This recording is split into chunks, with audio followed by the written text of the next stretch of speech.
Hello guys, ഞങ്ങളിന്ന് വന്നിരിക്കുന്നത് ഒരു പോഷക കലവറയായിട്ടാണ്. Peanut butter fruit.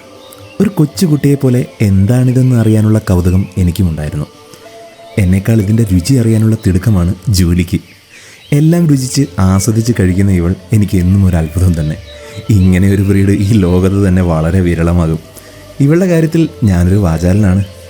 അപ്പോൾ നമ്മുടെ പീനട്ട് ബട്ടർ ഫ്രൂട്ട് ബ്രാങ്കിയോസ ഗ്ലാഡിസിറ എന്നാണ് ഇതിൻ്റെ ശാസ്ത്രീയ നാമം. അങ്ങ് തെക്കേ അമേരിക്കയിൽ നിന്ന് കടൽ കടന്നു വന്ന പോഷക കലവറ. 3 വർഷം മുമ്പ് ഞങ്ങൾ ഇവിടെ പുതിയ വീട് വെച്ചപ്പോൾ അമ്മ കൊണ്ടുവന്നതാണ് ഈ വിരുദ്ധനെ. അന്ന് ഞങ്ങൾക്ക് പല സംശയങ്ങളും ഉണ്ടായിരുന്നു. ഉത്തരം കിട്ടാതായിരുന്ന ചോദ്യങ്ങൾ ഒരുപാടുണ്ടായിരുന്നു. രുചി എന്ത്, ഷെയ്പ്പ് എന്ത്, ഇതിൻ്റെ ഗുണമെന്ത്, എപ്പോൾ കായ്ക്കും? പിന്നെ നമ്മുടെ സർവ്വവിജ്ഞാന കോശമായ ഗൂഗിളിനെ തന്നെ എടുത്ത് തിരച്ചിലായി. പല ഇലകളോടും സാമ്യമുള്ള ഇല, ഒരു ഗുണവുമില്ലാത്ത വൃക്ഷങ്ങൾ, അങ്ങനെയൊന്നും സ്വപ്നങ്ങൾ മാത്രമാണല്ലോ.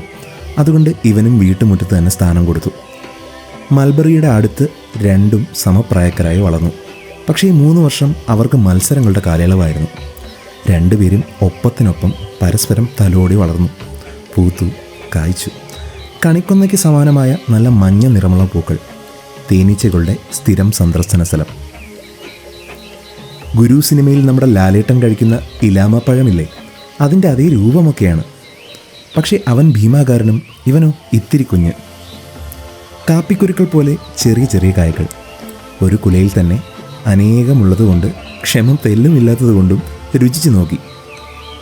പുളിയല്ല, മധുരവുമല്ല, കയ്പുമല്ല, അസൽ കപ്പലണ്ടിയുടെ സ്വാദും ഗന്ധവും. വീണ്ടും പഴുത്തപ്പോൾ സ്വാദും ഗന്ധവും കൂടി. അസൽ കപ്പലണ്ടി തന്നെ. പഴുക്കുമ്പോൾ നല്ല ഓറഞ്ച് നിറം, അകത്ത കുരുവിന് പുറത്തായി നല്ല മാംസളമായ ഭാഗം. പഴുത്താൽ ഇത് ഉണക്കിയെടുക്കാമത്രേ. പിന്നീട് പല രൂപങ്ങളായി ഉപയോഗിക്കാമെന്നും കേൾക്കുന്നു.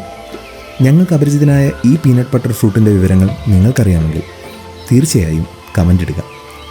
പിന്നെ ഞങ്ങളുടെ വീഡിയോ ഇഷ്ടപ്പെടുന്നുണ്ടെങ്കിൽ ലൈക്കും സബ്സ്ക്രൈബും ചെയ്യുക. അപ്പോൾ നല്ലൊരു വീഡിയോയുമായി പിന്നെ കാണാം. ബൈ.